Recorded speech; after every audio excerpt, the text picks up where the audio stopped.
कशिश जी गाजियाबाद से। राधे राधे महाराज जी। राधे राधे महाराज जी। महाराज जी आपके चरणों में कोटि कोटि प्रणाम। महाराज जी मैं पिछले 5 साल से सत्संग सुन रहा हूँ और राम नाम का जप कर रहा हूँ। महाराज जी मेरा एक प्रश्न है कि साक्षात्कार होने में कितना वर्ष लगते हैं? भगवत साक्षात्कार का अनुभव कैसे और कितने समय पे होता है?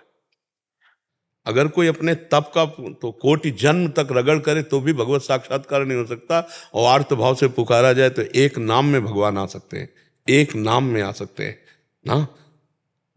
हम आर्त भाव से एक बार जिन नाम ली हित सो होए अति दीन ताको संग न छाणहि प्रभु अपनो कर लीन। आर्त भाव, अहम त्याग और प्रीति युक्त पुकार। अब इसके लिए ये आर्त भाव आवे, अहंकार का त्याग हो, प्रीति युक्त पुकार हो, इसी के लिए तो हम साधना करते हैं। अब आप कहते हैं जैसे 5 साल से सत्संग सुन रहा हूँ, नाम जप कर रहा हूँ। अब कितना समय नाम जप कर रहे हैं? आपने तो कह दिया 5 साल से जप रहा हूं, लेकिन कितना समय नाम जप में आप व्यतीत करते हैं? नाम जप करते हुए कितने सेकंड आप नाम में टिकते हैं? खास बात समझिए, माला चल रही है या काउंटर चल रहा है, आप उससे जो जप रहे हैं, आप टिके कितनी देर नाम में? भले घंटा व्यतीत हुआ, 2 घंटा व्यतीत हुआ, कितने सेकंड हम, इसीलिए कहा मिनट तो बहुत बड़ी बात होती, कितने सेकंड नाम में टिके और भगवत प्राप्ति होती तन्मयाहा। देवर्षि नारद जी कहते जब स्थिति कैसी होती, तन्मयाहा, अपनी हूं सुधिना रही एक रहो नंदलाल। मैं जप कर रहा हूं ये भी स्मृति नहीं, अशुभ प्रवाह हो रहा हो भगवान के, तो उसी में भगवत साक्षात्कार होता है। जब सब कुछ विस्मरण करा देने वाली प्रीति का उदय होता है तब भगवान की प्राप्ति होती है। मिलहि न रघुपति बिनु अनुरागा किए कोटि जप जोग विरागा। अनुराग ऐसे नहीं होता, भगवत आश्रित अहम का समर्पण, रात दिन पुकार तो भगवान प्रीति प्रदान कर देते। भगवान शंकर जी से पूछा सबने कि कहाँ चला जाए भगवान को पुकारने के लिए। जब अत्याचार दैत्यों का हो रहा था तो भगवान ने कहा कहीं जाने की जरूरत नहीं, तेहि समाज गिरजा में रहे हूं, अवसर पाई बचन एक कहे हूं, हरि व्यापक सर्वत्र समाना, प्रेम ते प्रगट हूं ही मैं जाना। प्रेम अगर हमारे ज्ञान में, योग में प्रेम प्रकट नहीं हुआ तो गोस्वामी जी कह रहे जोग कुजोग ज्ञान अज्ञानु, जान ही राम प्रेम पर धानु, सो सब करम धर्म जरि जाऊ, जहाँ न राम पद पंकज भाऊ। वो जोग कुजोग है, वो ज्ञान अज्ञान है, जहाँ भगवान के चरणों में प्रेम नहीं, वो कर्म धर्म आग लग जाए जिससे भगवान के चरणों में प्रेम में बाधा पड़ जाए। प्रेम ही है जहाँ भगवान की प्राप्ति है। आप कब प्रेम प्रकट कर लो, ये आपकी दौड़। ऐसे कैसे बताया जा सकता है? अच्छा कह दिया जाए कि इतने वर्ष में, इसका मतलब तुमने असीम अनंत परमात्मा को एक तुलना में ले लिया, एक सीमा में ले लिया, या क्रियाओं से परमात्मा की प्राप्ति होती है क्या? वो चाहे तो अभी 1 सेकंड में मिल जाए, और अगर आप अपने तप बल से तो फिर जन्म जन्म मुनि यतन कराएं, आता है नहीं? तो हार करके भगवान की शरण में होकर पुकारो, जल्दी मिल जाएंगे। हार करके सुनेरी मैंने निर्बल के बलराम, अपबल तपबल और बाहुबल, चौथो बल है दाम, सूर किशोर कृपाते सब बल, हारे को हरि नाम, सुनेरी मैंने निर्बल के बलराम।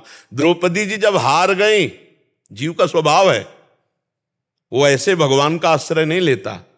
पहले 5 पतियों का आश्रय जब महल से खींच के लाई जा रही, फिर पूरे सभा में एक से एक धर्मात्मा है, फिर अपनी भुजाओं का, फिर दांत का। जब हार गए तो हरि का, हरि यही वस्त्र बन गए, भगवान का वस्त्रावतार हो गया। गजेंद्र जब हारा तब हरि, हारे को हरिनाम, सुनेरी मैंने निर्बल के। हमारा अहंकार जब तक है तब तक भगवत साक्षात्कार नहीं। अहंकार भगवान के चरणों में लीन हो जाए तो भगवान का साक्षात्कार हो जाए। भगवान सामने है पर हम नहीं देख पा रहे हैं, उनके सिवा कोई है ही नहीं। गोस्वामी जी के जब नेत्र बदले भगवत कृपा से, तब देख रहे हैं जड़ चेतन जग जीव जत सकल राम में जान। केवल मान्यता की बात नहीं कह रहे कि मैं तो मान के प्रणाम कर रहा हूं, नहीं, जान दिखाई दे रहे, सब में भगवान विराजमान है। और वेद भी ऐसा कहता, सर्वम खलमिदम ब्रह्म नेनानास्ति किंचन। तो हमको भजन करें, अच्छे आचरण वाले बने, दूसरों को सुख पहुंचावें और भगवान से रोएं। कबीरा हंसना छोड़ दे, रोने से कर प्रीति, और बिन रोए किन पाइयां प्रेम प्यारा मीत। और अगर मीत रीझ जाए तो अभी प्रकट हो जाए, वो उनके बस की बात है।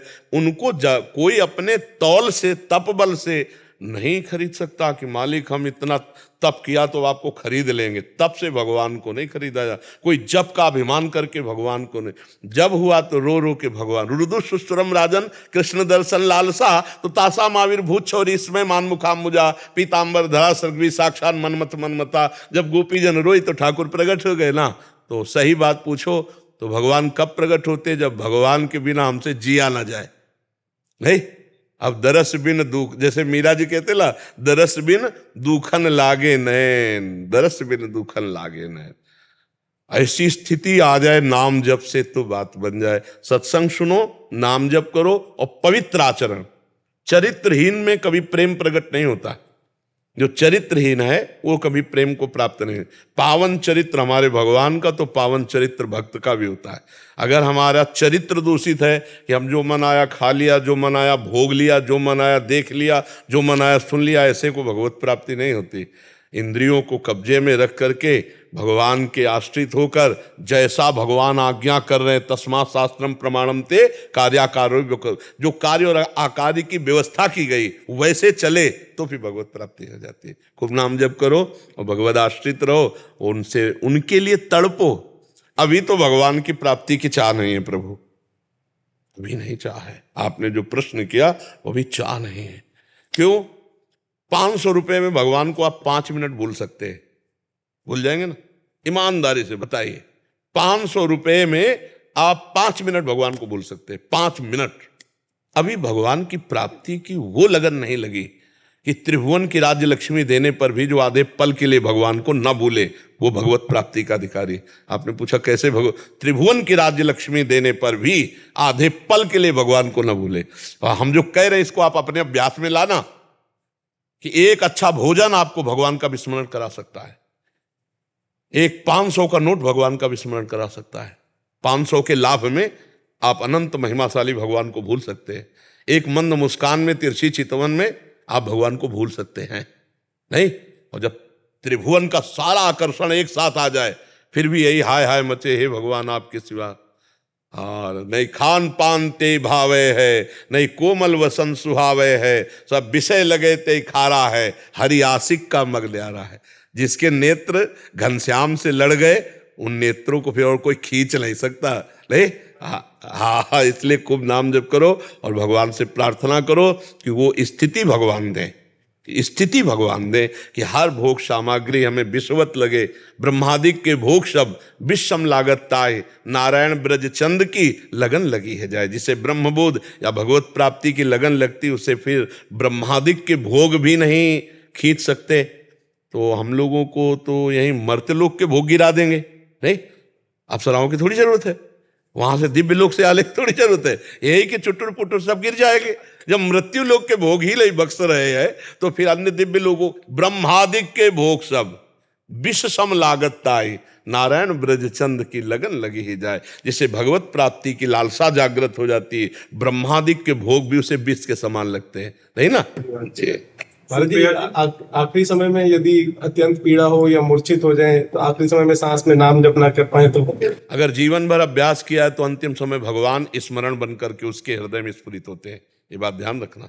चाहे निद्रा में हो चाहे बिल्कुल ये जिम्मेवारी भगवान की है, क्योंकि जीवन हमने उनको समर्पित किया और जीवन भर भजन का अभ्यास किया। और भगवान का सिद्धांत है कि अंतामति सो गति, अंतिम समय में जो स्मरण होगा वही गति होगी। तो भगवान उस समय उसके हृदय में स्मृति बन करके स्वयं स्फुरित होते हैं। जब वो मूर्छा हो जाए या कष्टप्रद या अचानक मृत्यु हो रही, उस समय उसके कल्याण, उसके मंगल, उसकी स्मृति भगवान के हाथ में, उससे पक्का होगा, पक्का होगा। इसमें नहीं कि भगवान पता नहीं करे कि ना करे, नहीं, पक्का होगा। डर लगता है हम भगवत प्राप्ति से चूक ना चाहे महाराज। नहीं नहीं, डरना थोड़ा तो चाहिए, इसलिए डरना चाहिए कि हम कहीं संसार में न फंस जाए, ये डरना चाहिए, पर विश्वास हमारा दृढ़ होना चाहिए। क्योंकि बिन विश्वास भगति नहीं, ते बिन द्रवहीन राम, और राम कृपा बिन सपन्यू, जीव न लह विश्राम। हमारा भजन छूट जाएगा तो भी भगवत प्राप्ति होगी, क्योंकि मैं आपकी शरण में हूं।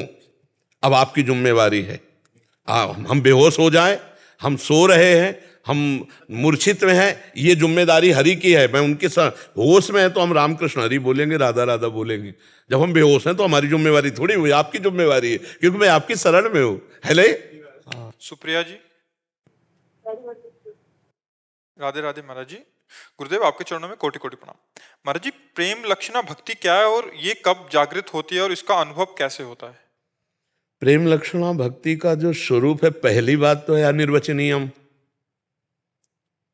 अनिर्वचनीयम, जैसे किसी को बढ़िया रसगुल्ला पवाया जाए, जैसे आपको पवाया जाए, पूछा जाए कैसा, तो आप कहोगे मीठा।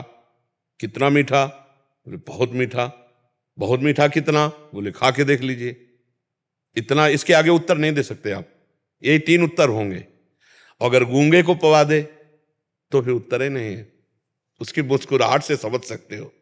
तो ये मुंह का स्वादनवत, देवर्षि नारद जी ने कहा प्रेम लक्षणा भक्ति को मुंह का स्वादनवत, मुंह का स्वादन, ये अनुभव गम्य है, इसको वाणी से नहीं बताया जा सकता।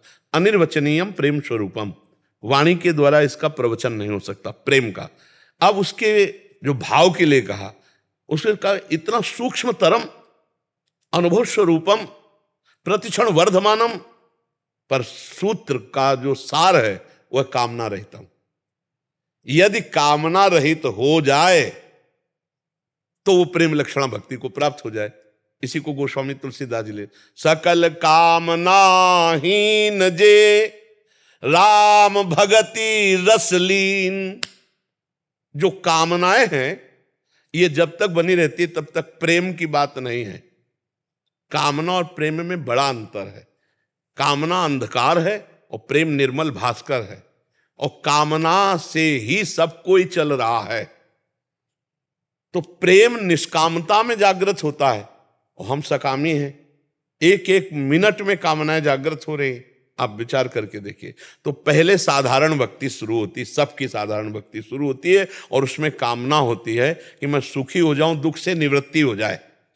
फिर जब हम नाम जप करते हैं, सत्संग सुनते हैं, शास्त्र स्वाध्याय, तो हमारे अंदर विवेक जागृत होता है। सत्संग से विवेक जागृत होता है। बिनु सत्संग विवेक ना हुई, और राम कृपा बिनु सुलभ न सोई। भगवान की कृपा से जब सत्संग मिलता है तो ये विवेक जागृत होता है। विवेक का मतलब क्या होता है? जो सत असत का निर्णय कर सके। तो हमारे निर्णय में आया कि जितना भी हम देख रहे हैं, जितना भी भोग रहे हैं, जितना भी सुन रहे हैं, ये सब भगवान की माया का स्वरूप है। गो गोचर जहां लग मन जाई, सो सब माया जानो। और इसकी सत्ता नहीं, ना सतो विद्यते भाव, ना भाव विद्यते सत्ता। अब हम शरीर से, शरीर संबंधी भोगों से और शरीर संबंधी रिश्ते नातों से अपने मन को हटा के प्रभु में लगाएं। प्रेम लक्षण भक्ति के लिए कह रहे, जननी जनक बंधु सुत दारा, तनु धन धाम सुहृद परिवारा, सबकी ममता ताग बटोरी, मम पद मने बांध बर डोरी। देखो, हिम्मत करो, सबकी ममता को बटोरो। एकमात्र ममता जब बटोर जाएगी तो हृदय में आएगा, जैसे मीरा जी के हृदय में आता है, मेरे तो गिरधर गोपाल दूसरो न कोई, जाके सिर मोर मुकुट मेरो पति सोई। अब जब सब जगह से ममता समेटकर भगवान के चरणों में आई, और तनुआंग मनोभी रमले सोहम तवि वासिता, शरीर मन वाणी और स्वयं भगवान की शरण में हो गए, तो अब कामना किसके लिए करें? सारे रिश्ते भगवान के चरणों में और पूरा जीवन भगवान के चरणों में। तो अब कामना के लिए कोई गुंजाइश नहीं, क्योंकि मैं और मेरा बचा नहीं। अब उससे प्रीति का अंकुरण होता है। अब वो भगवान को स्मरण करके कभी रोता है, कभी हंसता है, कभी गाता है। न लाज तीन लोकन की, न वेद को कहो करे, न शंख भूत प्रेत की, न देव जच्छ ते डरे, सुने न कान और की, दृशे न और इच्छना, दृशे न और इच्छना। यही प्रेम लक्षणा भक्ति उसके हृदय में जागृत होती है कि गदगद सुर नयना सजल, दंपति रस रह भीन, ई गति वृंदा विपिन में फिरे प्रेम तनलीन। पर वहां तक पहुंचने के लिए पहले कामनाओं का और ममता आसक्ति का त्याग अनिवार्य है। इसलिए श्रीमद् भागवत का खूब स्वाध्याय करें, गीता जी को खूब पढ़े, पहले समझे भगवान की महिमा और माया की महिमा, और असत माया का त्याग और भगवान के प्रति अपनापन। फिर धीरे धीरे हमारी प्रीति का अंकुरण। प्रीति बहुत दुर्लभ वस्तु, भगवान सब दे देते हैं लेकिन प्रीति नहीं। और जब कोई भगवान से प्रीति करने चलता है तो इन तीन का प्रचंड तांडव शुरू हो जाता है उसके जीवन में, कंचन, कामिनी और कीर्ति। इन खाइयों को पार कर जाए तो आगे भगवान ऐसे खड़े आ जाओ। लेकिन भाई 100 में 75 तो लुढ़क जाते पहले में ही 75, चाहे वो जो साधक हो, चाहे स्त्री शरीर साधक हो, चाहे पुरुष शरीर साधक हो, जो मन में कल्पना की उसके अनुसार आपको संग मिलेगा। क्योंकि आप भजन कर रहे हो ना, भगवान से मिलना चाहते हो ना, तो जैसा सोचा था तुमने मन में वैसे ही भोग आपको मिलेगा। तो 100 में 75 तो ढलक जाते पहली खाई में। फिर दूसरी आती है रुपया, सोना, चांदी, महिमा। अब वो निकला था दासत्व में, मैं सेवक सचराचर रूप स्वामी भगवंत। फिर मतलब 100 में 98 यहीं फिसल जाते हैं। दो कोई ऐसे एक दो होते हैं जो हाँ उसको क्रॉस कर पावे, जो कंचन, कामिनी, कीर्ति तीनों खाइयों को पार कर ले जाए, तब वो प्रेम का पात्र बन जाता है। बहुत कठिन है, बहुत कठिन है। देखो बहुत कठिन है।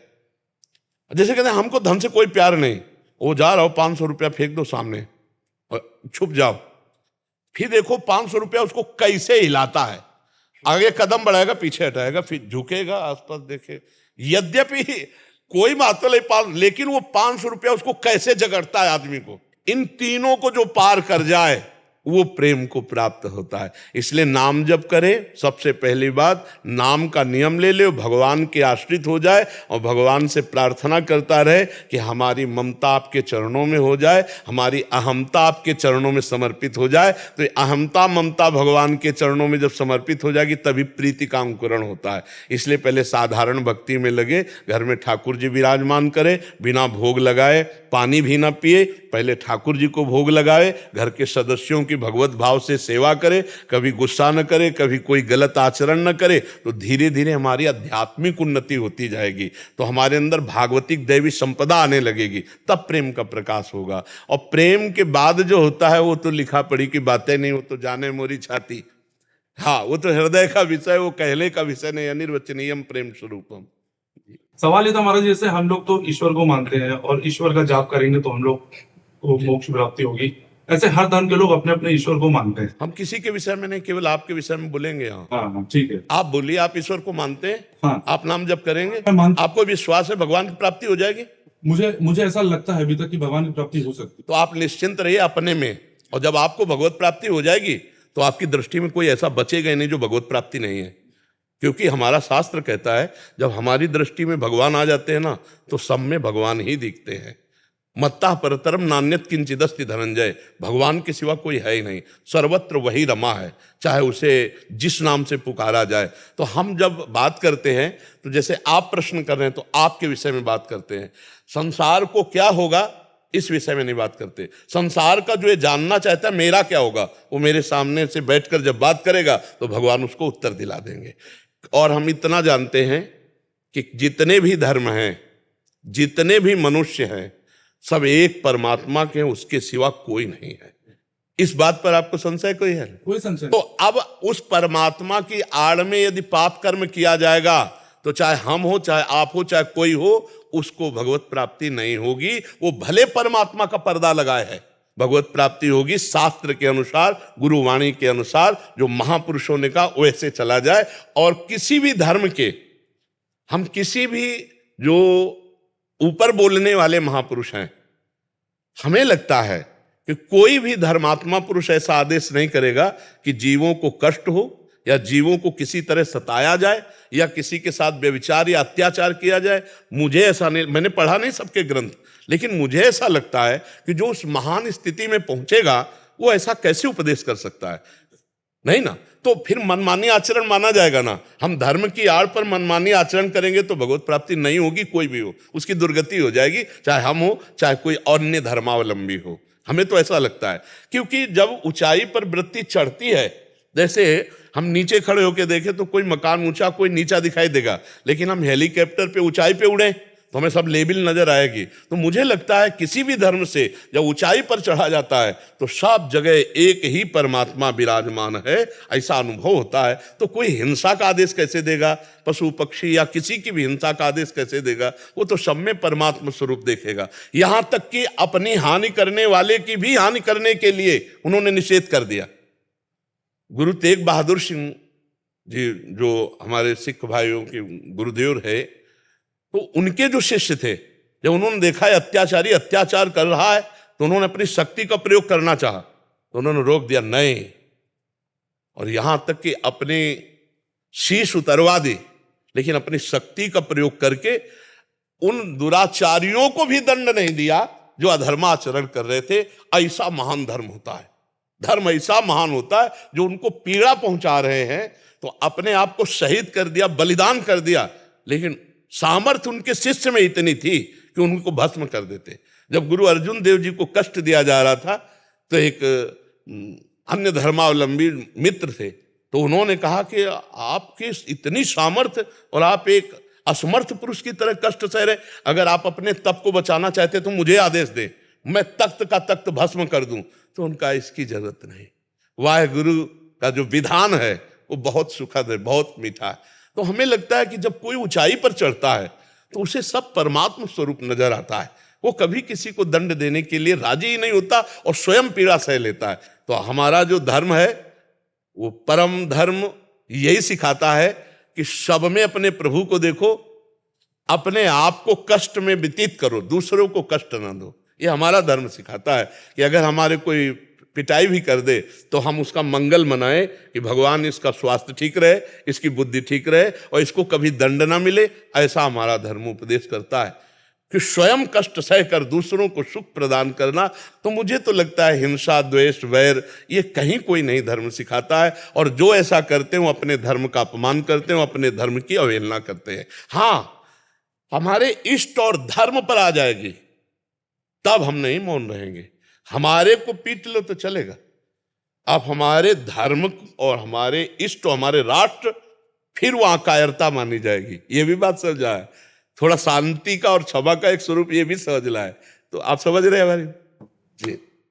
वैसे हमें अच्छा लगता है जब आप जैसे बौद्धिक स्तर से प्रश्न करते हैं तो बहुत से ऐसे बौद्धिक स्तर वालों को संतोषजनक उत्तर मिल जाए तो उनकी आस्तिकता और बढ़े और वो भगवत मार्ग में चले। बहुत सवाल है लेकिन अभी समय बाकी लोगों का भी है, तो कभी मौका मिला तो कुछ पूछो। वैसे एक प्रार्थना और है कि सब सवालों का समाधान भजन करना है। अगर आप थोड़ा भजन करेंगे तो ठीक रहेगा, नहीं तो एक शब्द हम बोले, संशयात्मा विनश्यति, इसका अर्थ समझ पाए हो आप? संशय से जो है वो विनाश की तरफ यात्रा। तो हम हर बात को संशय में ना लेकर, कहीं कहीं जरूरी है संशय जो उस बात को प्रकाशित कर दे। बकाया हर जगह अगर हम संशय करेंगे तो फिर लाभ नहीं मिल पाएगा। हम ज्यादा समय बर्बाद ना करें, क्योंकि पता नहीं शाम मिलेगी कि नहीं आपको। हम वस्तु प्राप्त करें, हम ज्यादा अगर क्यों क्यों क्यों तो हमें लगता है कि हमारा जीवन व्यर्थ न चला जाए। इसलिए नाम जप करो और जो सुनो उसका मनन करो और आगे बढ़ो। आप परमात्मा प्राप्ति के लिए आए हुए हो, आपका व्यर्थ जीवन न जाए, ये बात आप पकड़े। अयोध्या से श्री राम जी का नाम जप करें, खूब खूब खूब खूब जप करो, खूब जप करो। गुरु जी, मेरा एक प्रश्न है कि पैसे को सत्कार्य में कैसे खर्च करना? सत्कार्य ऐसा क्या कि पैसा हम सत्कार्य में खर्च कर सके? शोधन धन, किसको बोलते? शोधन धन्य प्रथम गति जाकी। देखो, हमारा जो धर्म आदेश करता है वो सत्कार्य है, जैसे गौ सेवा, संत सेवा, बीमार असमर्थ की सेवा, जो भूखे गरीब लोग हैं जिनके वास की व्यवस्था नहीं उनकी सेवा। जिस कोटि का धन हो उस कोटि से अगर ये सेवाएं करे तो ये सब सत्कार्य है। भूखे को भोजन दे देना, बीमार को औषधि दे देना, जिनके वास आदि की व्यवस्था नहीं वासास की व्यवस्था। और लाखों गौएं ऐसी हैं जिनकी व्यवस्था नहीं हो पा रही, मारी घूम रहे। तो धनी पुरुषों को चाहिए कि बड़ी बड़ी गौशाला खोल दे, और जो भगवत मार्ग में चलने वाले हैं उनका स्वागत सम्मान करे। संत सेवा शुरू से चला रहा है हमारे शास्त्रों में, ब्रह्म ऋषियों की सेवा, गौ सेवा, समाज सेवा। इसी में जो धन खर्चा हो सो धन धन्य प्रथम गति जाकी। प्रथम गति यही है कि जो इसकी सेवा की जाए ना। महाराज श्री, हमारे गुरुदेव की हम पे खूब कृपा है, बस ऐसी कोई कृपा बनाइए कि अंत में ब्रजधाम प्राप्त हो जाए। हाँ, बस ये तो महारानी जी से ही मांगा जाए। जिनको वृंदा विपिन है कृपा तिने की होए, वृंदावन में तवे तो रहन पाइए सोए ले। महारानी जी कृपा करे तो जैसे धन्य के लाला की जय। आओ लाला।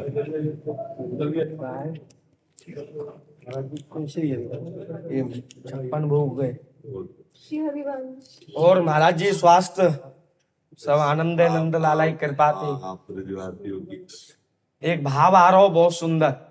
बोले बाबा नंद भवन में दर्शन करवे के काजे आए, मैया यशोदा ने दर्शन नहीं करायो क्योंकि तेरे ऊपर श्याप है, बीचू है, कातर है, मेरो लाला छोटो सो। बाबा जी तो देख के तो मैं ही डर रही हूँ, मेरे तो लाला छोटो सो है।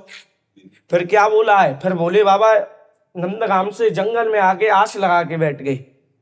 उनको नाम है आसेश्वर। तुम तो गए भी हैं। आसेश्वर ते आस है, रही कृष्ण की आस। जो सब जगह जब आज छूट जाए ना, वहां जाके एक लोटा जल चढ़ावे थे, सब आज संपूर्ण हो जाए। एक लोटा जल और सारी समस्या का हल। नंदवन में ठाकुर जी रोने लगे, गोपियां बुलाने के लिए गई, क्योंकि हमारे यहाँ ब्रजवासी बाद में आवे, क्योंकि ब्रजवासी अपनी लीलान में लगे रहे में। ब्रज गोपी जल्दी आवे, कहा है गो। ब्रज गोपी आई, कह रही है तो लाला हमें रोवा भाई, आज खुद रो रहो स्वयं। फिर मैया ने कही एक बाबा जी आयो, बाकी ऊपर सांप बीचू कातर। वे ढूंढती ढूंढती आसेश्वर महादेव चली गई। आसेश्वर महादेव से बोले बाबा से, कह रही है बाबा तेरे को यशोदा मैया बुला रही है। बाबा ने कही चलो। चल रे योगी नंद भवन में, और यशमत माए बुलावे। यशमत को मतलब यशोदा मैया बुलावे। बाके लाला को नजर लगी तो फिर राई नौन करवावे। ठाकुर जी हंसने लगे, देखो उल्टी लीला है गई है। मैया की गोद में ठाकुर जी जामे तो रोन लगे, और बाबा की गोद में आमे तो हंसने लग जामे। पहली बात, मैया की गोद में जाके लाल बच्चा चुप हो जाए, बाबा की गोद में जाके बाबा जी की गोद में जाके रोन लगे। मैया ने कही मेरी उम्र है 80 साल और नंद बाबा की उम्र है 85 साल, मैं कहाँ जाऊंगी, तू यहीं रहे। नंद भवन में चौकीदार बन के बैठे। जब रोए तब कम से कम। हाँ, क्योंकि मैं बड़ी बूढ़ो शरीर है मेरो। फिर क्या बोला, रे योगी नंद भवन में ब्रज में वासो कीजिए, जब जब मेरो लाला रोवे जब तक दर्शन दीजिए। हमारे यहाँ 3 शर्तें थे भोले बाबा रहे, जब उनको आज भी पुजारी जी सब काम करें। पहली शर्त, जब तेरा लाला स्नान करेगो भाई चलते मैं स्नान करूंगा। आज भी नीचे से नाली, और पुजारी जी भी चंदन प्रसाद अपनो चन्नामृत लेके जाए। दूसरी शर्त, जाए लाला में जा भोजन पावेगो बात थाली में, भाई को झूठो प्रसाद में पाऊंगो। तीसरी शर्त, जहां जहां तेरो लाला लीला करवे के काजे जाएगो मैं मामा जरूर जाऊंगा। मैया ने कही ठीक है। इनके 5 नाम है ब्रज मंडल में। नंदगाम में नंदीश्वर, कामा में कामेश्वर, गोवर्धन में चकलेश्वर, वृंदावन में गोपेश्वर, और मथुरा में भूतेश्वर। मथुरा में भूतेश्वर या की वजह से नाम रखो क्योंकि ये कंस डरावे काजे गए भूत बन के, और वृंदावन में गोपी बन के गए। ठीक है, श्री हरमन जय नंद लाला की। बोल नंद के लाला की, विश्वान के जमाई की। ठीक है, जय नंद लाला की। हेमेंद्र जी दिल्ली से। राधे राधे। राधे राधे महाराज जी। महाराज जी आपने कहा है कि पूर्ण शरणागति मात्र से भगवत प्राप्ति हो जाएगी। महाराज जी पूर्ण शरणागति कैसे होती है? मैं एक नया साधक हूँ, थोड़ा थोड़ा नाम जप करता हूँ, यूट्यूब पे आपको सुनता हूँ महाराज जी।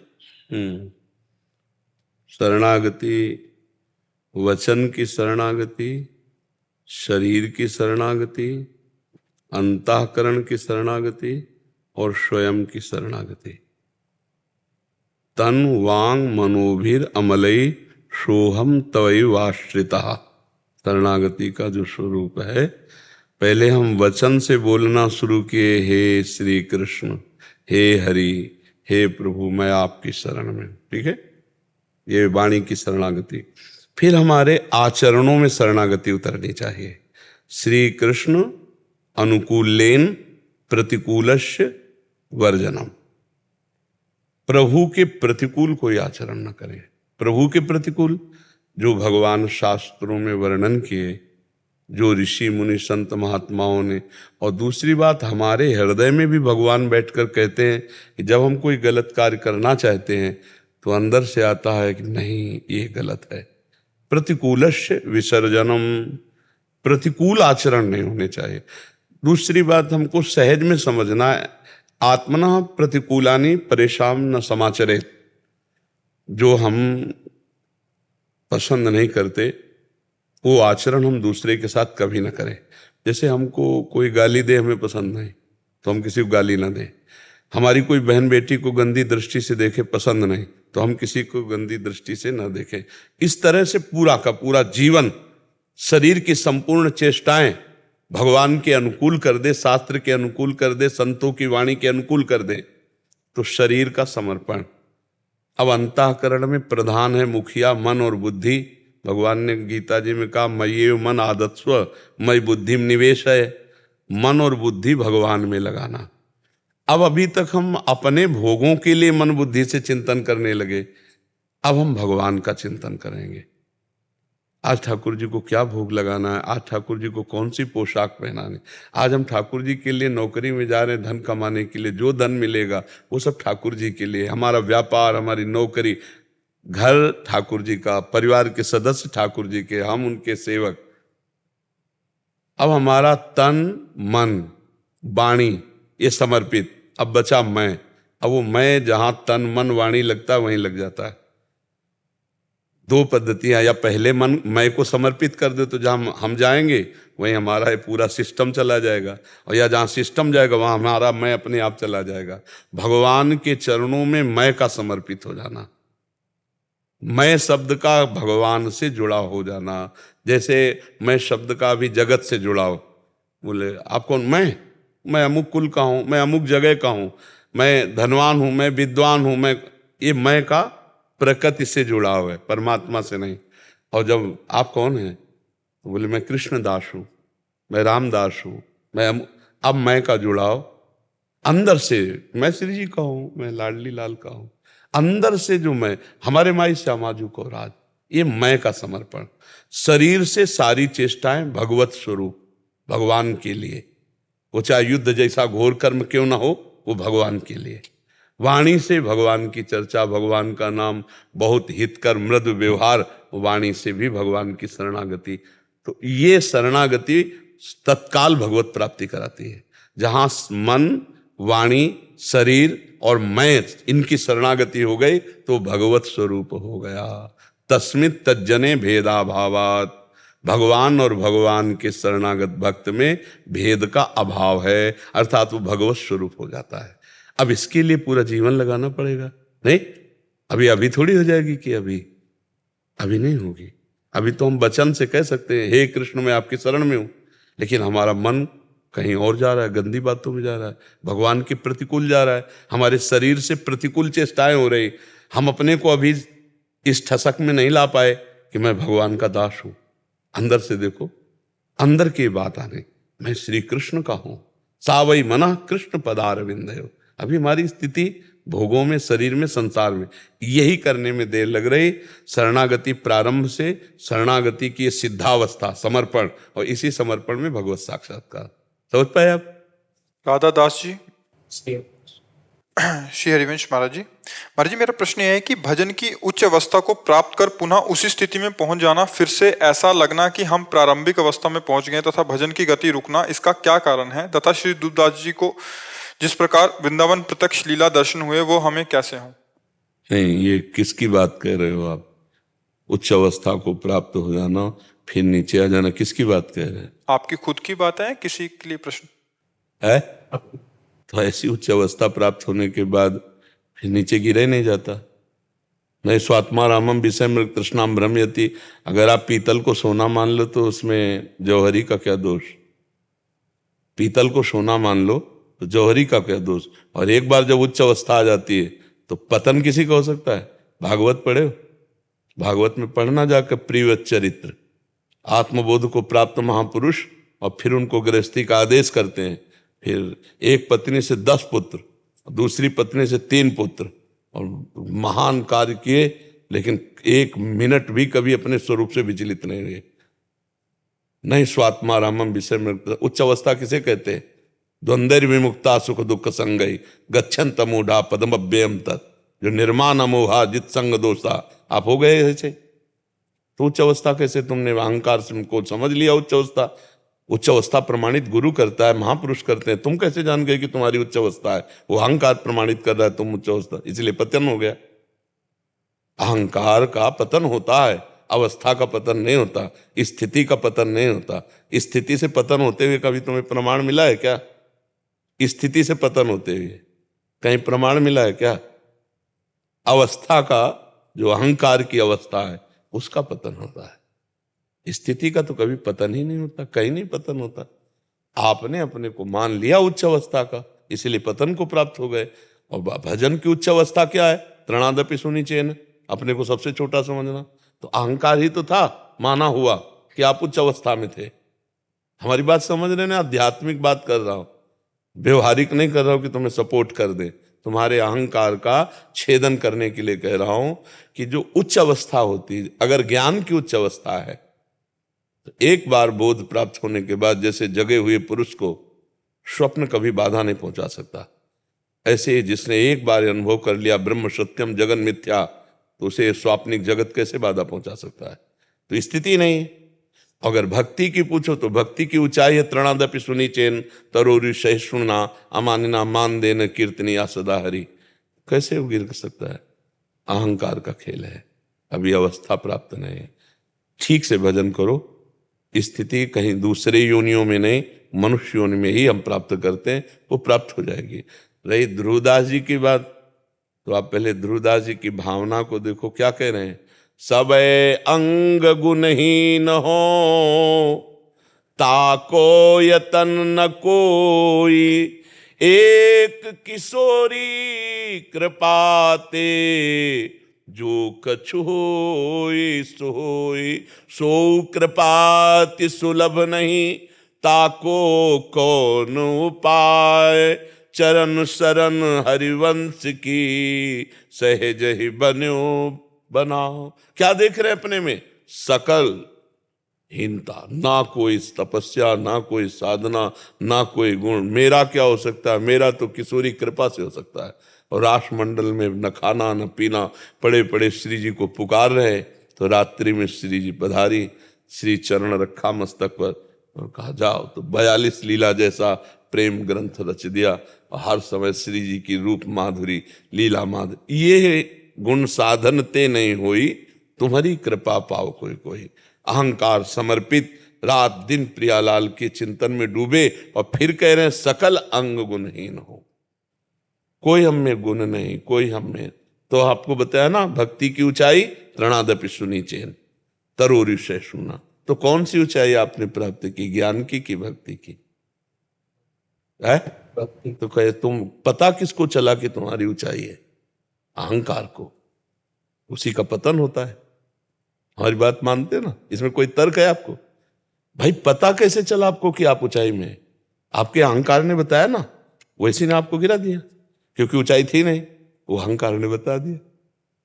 भक्ति की ऊंचाई में अगर अपने को पता चल जाए कि मैं ऊंचाई में चढ़ रहा हूं, तो कोरा अहंकार है।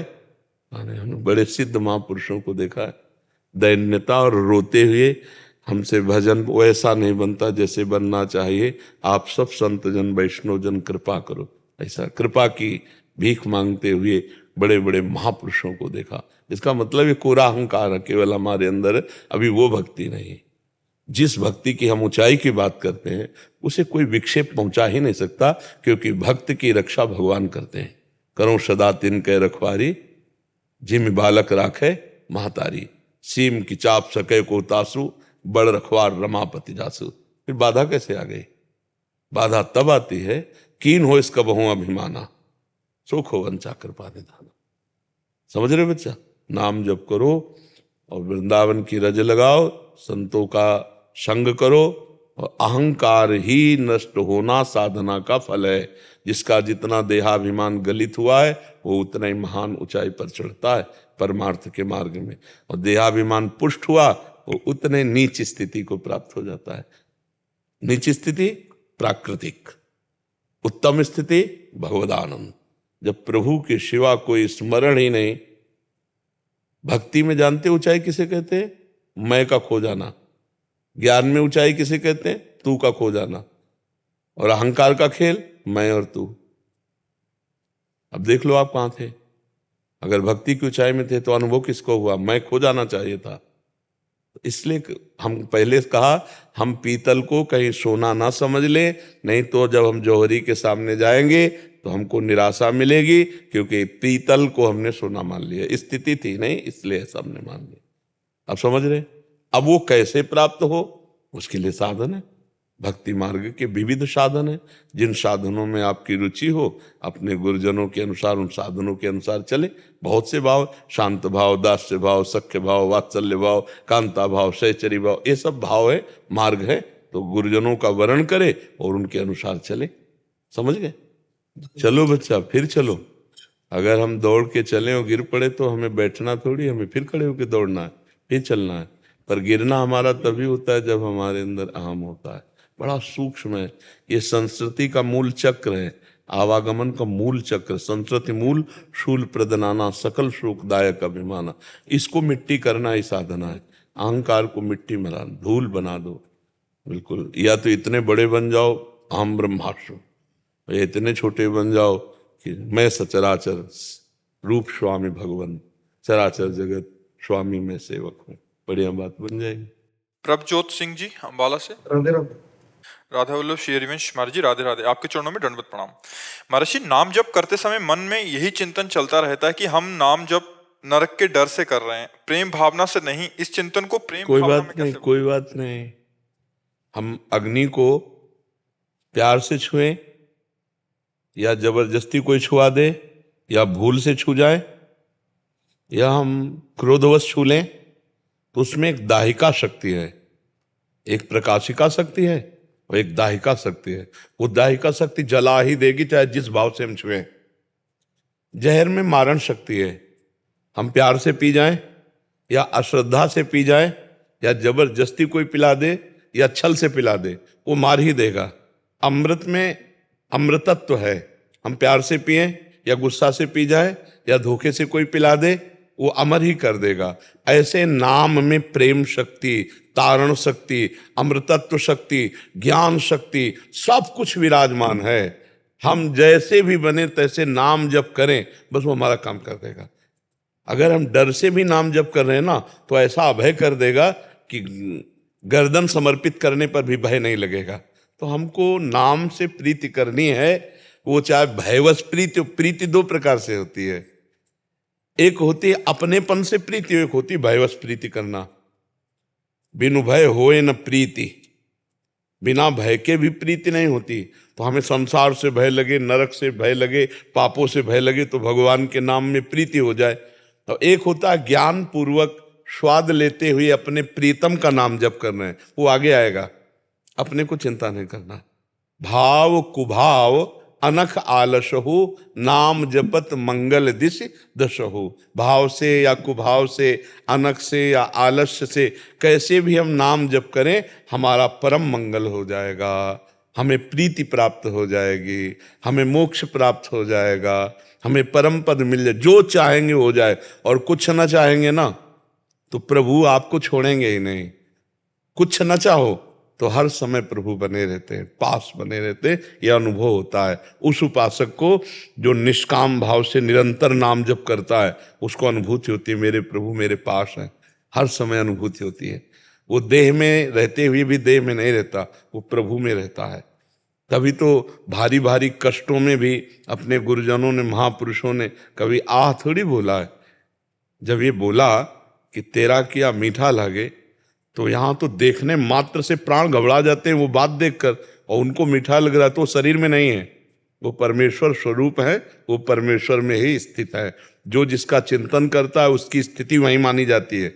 जैसे आप वृंदावन में हो और चिंतन दिल्ली का कर रहे हो तो आपकी स्थिति दिल्ली मानी जाएगी, और आप दिल्ली में हो और चिंतन वृंदावन का कर रहे हो तो आपकी उपस्थिति वृंदावन में मानी जाएगी। चिंतन की ही उपस्थिति। तो जब हम नाम जप कर रहे हैं तो नाम में नामी और सब वैभव विराजमान है, सब ज्ञान, सब वैराग्य, सब प्रेम नाम में विराज। बार बार हम उसकी आवृत्ति करते रहें। जिसके जीवन में नाम नहीं है उसका जीवन व्यर्थ जीवन और मृत जीवन है। मृत माने मरा हुआ, बेकार का जीवन, केवल भोग वासना का कोई जीवन है। यदि अपने जीवन में नाम नहीं है, अपने जीवन में भगवत परमेश्वर से प्रेम नहीं, तो फिर मतलब वो जीवन किस काम का, वो जीवन किसी काम। भाव बने भी ना बने भी, हमको जैसे औषधि खानी है, डॉक्टर ने दिया, हमारी श्रद्धा बने या ना बने, हमारा भाव बने ना बने, रोग दूर करने के लिए मुझे औषधि खानी ही है, ऐसे हमें नाम जप करना प्रारंभ में। बाद में तो स्वाद आ जाता है, और जब नाम का स्वाद आ जाता है फिर नाम से बढ़कर कुछ नहीं है। जो हम नाम जप कर फल चाहते हैं ना, वो फल की भी विस्मृति हो जाएगी। इतना मीठा नाम लगेगा, इतना स्वादिष्ट नाम लगेगा कि यही लगेगा बस ये नाम न छूटे और कुछ भी हो। हरिनाम पदार्थ नानक मांगे, नहीं, हरिनाम पदार्थ, कितना स्वाद है हरिनाम में, कितना नाम में स्वाद है, ये तब पता चलता है जब हमारे अंदर के सारे पाप नष्ट हो जाते हैं, मलिनता नष्ट हो जाती है, तब नाम में सुख होता है। नाम एक अद्भुत सुख है, नाम एक अद्भुत सिद्धि है, नाम एक अद्भुत ज्ञान है, नाम साक्षात परमेश्वर है। जो नाम अंदर ही अंदर, देखो कुछ भक्ति की क्रियाएं भागवतिक बाहर होती हैं, उनका कोई खास महत्व नहीं है। नानक साहब जी की वाणी में जैसे पढ़ा कि आप संन्यास ले लो, आप जटा रखा लो, आप मुंडन करवा लो, आप तीर्थ याटन करे आओ, सब कुछ करे आओ, लेकिन ये सब बाहरी है। जैसे सांप को बांबी में अंदर घुसा हुआ है और आप ऊपर लाठी मारो तो उसमें कोई फर्क नहीं पड़ने वाला, ऊपर उसके बिल पे लाठी मारो कोई फर्क नहीं पड़ने वाला, सांप तो अंदर है। ऐसे बिगाड़ तो अंदर है, काम क्रोध लोभ मोह मद मत्सर का चिंतन, और आप बाहर से बाहरी क्रियाएं करो, और अंदर चिंतन विषय का चल रहा है, गंदा चल रहा है। कुछ जो हम मिटाना चाहते हैं वो तो छुपा हुआ बैठा है बिल में, उसको मारो। वो कैसे मारा जाता है? वो नाम जप से। नाम जप में इसीलिए सबका मन नहीं लगेगा। हमारे हर प्रश्न का उत्तर नाम जप होता है, क्योंकि बिना नाम जप के कुछ नहीं हो सकता। कुछ भी कर लो फिर वो सब आडंबर रहता है, पाखंड रहता है, बाहरी दिखावा रहता है, अंदर में कुछ नहीं होता। अंदर में वही वासना का खेल चलता रहता है। किसके? जहां नाम नहीं चल रहा होता। और जहां नाम चल रहा होता है तो बाहर कुछ हो या ना हो, अंदर वो बहुत मजबूत रहता है। अंदर पाखंड दम्भ नहीं घुस सकता। जहां नाम है, जहां आप बैठ जाओगे वहीं तीर्थ हो जाएगा। यदि नाम जप कर रहे हो, तीर्थी कुर्वन्ति तीर्थानि, और तीर्थ में घूम आओ, नाम जप नहीं चल रहा तो वही गंदा चिंतन का जो सिस्टम चल रहा है वही चलता रहेगा। इसलिए अंदर नाम बैठालना है। जैसे कोटरे पे पक्षी अंदर बैठा हुआ है, अब ऊपर वृक्ष में आप डंडे मारो तो फर्क थोड़ी पड़ेगा। ऐसे शरीर को आप पीड़ा दो तो अंदर जो बैठे हुए विकार हैं, मतलब कोई बाहर 5 अग्नि तप रहा है, कोई जल में खड़े होके, कोई उस पे फर्क नहीं पड़ने वाला। जो अंदर है, अंदर फर्क पड़ेगा जब अंदर चिंतन करोगे। इसीलिए चाहे गीता भगवद्वाणी, चाहे शास्त्र, चाहे गुरुवाणी, आप देखो खास बात पूरी गुरुवाणी में जब आप पढ़ोगे तो 2 बातें मिलेंगी। एक तो साधु सेवा, साधु समागम, और दूसरा नाम जप।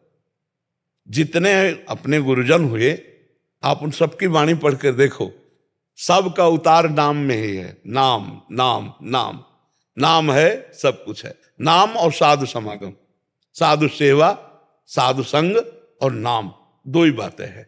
हमारी भी वाणी जो आचार्यों ने लिखी उसमें कह रहे हैं कि 2 ही बात। मन तो चंचल सबंते याको कौन उपाय, तो बोले साधन को हरिभजन है और कैसा सत्संग सहाय। मूल साधन है हरिनाम जप और सहयोगी साधन है साधु संग। साधु संग करो, नाम में प्रीति होगी, नाम का जपने का उत्साह बढ़ेगा, काम बनेगा नाम जप से। यदि नाम जप नहीं है तो कुछ नहीं बनने वाला। आज तक जितने महापुरुष हुए, बड़े बड़े महापुरुष हुए, सबने नाम जप से ही परम लाभ प्राप्त किया है। अगर नाम जप हम पकड़ ले तो हमें ये नहीं देखना कि हम कैसे जपते हैं, हम क्या जपते हैं। बस खास बात यह है कैसे जपते हैं उसका कोई, वो अपने आप सब सिस्टम ठीक कर लेगा।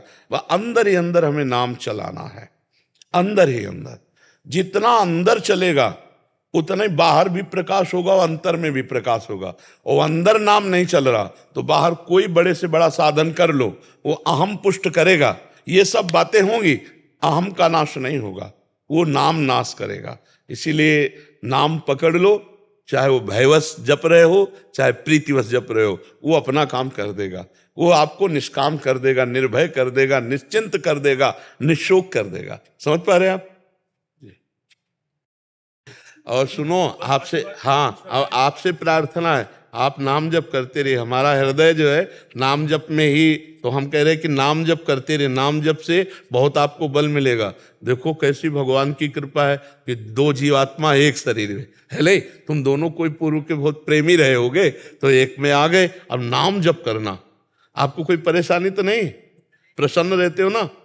हाँ, नाम जप करते हो, आप करते हो? हाँ, नाम जप करते रहे ना, बहुत अच्छा। और जितना जीवन नाम जप में गुजर जाएगा तो दोनों भगवान को, वाहेगुरु को प्राप्त होगे, एक ही जगह पहुंच जाओगे। वाहेगुरु के पास पहुंचना है जी जी। हाँ, नाम जप करो। क्या नाम जप करते हो? गुरबाणी पढ़ते हैं। हाँ, तो गुरु वाहेगुरु वाहेगुरु वाहेगुरु जपते रहना, ठीक है?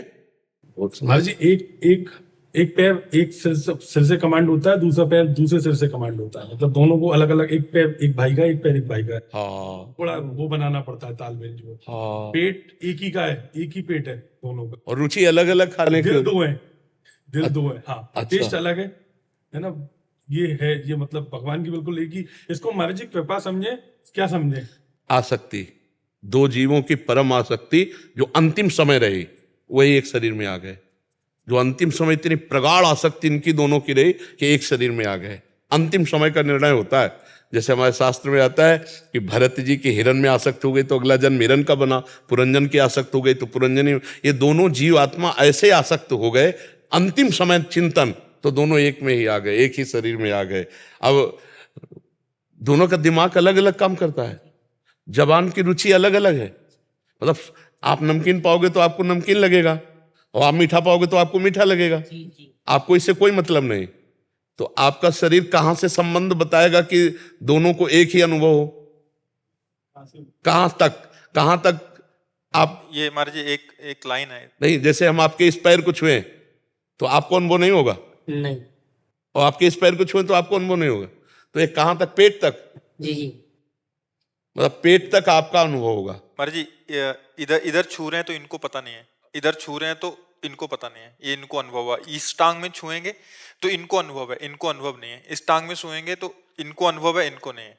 तो फिर भोजन पेट में एक ही जगह, पेट में एक ही जगह तो जाए। अगर ये कम खाएं तो इनको जब छकान आ जाएगी तो इनको कैसे पता? मतलब तो वो दोनों को एक साथ पता लग जाएगा, ऐसा? जी जी। नहीं, जैसे आप ना पाओ और आप पालो तो आपका पेट भर जाएगा। भर जाए। अच्छा, पेट से आपका दोनों का संबंध पेट तक साहब है ना? है? टेस्ट स्वाद जो होता है, स्वाद अलग अलग पसंद करेंगे। ये अगर नमकीन खाना चाहेगा, पेट भर तो जाएगा, लघु शंका लगेगी तो दोनों को अनुभव होगा, दोनों को होगा। सोच लगेगी, दोनों को अनुभव होगा, एक साथ अनुभव होगा। तो ऐसा जैसे एक प्रेशर आएगा तो दोनों को अनुभव होगा। जी जी। हाँ, देखो भगवान कितना इनका प्यार सुरक्षित रखे हुए है। बहुत अच्छा। आप खूब नाम जप करो, ठीक है? आप बिल्कुल प्रसन्न रहना और नाम जप करना। वाहेगुरु की बड़ी सामर्थ है। ले लो, ले लो।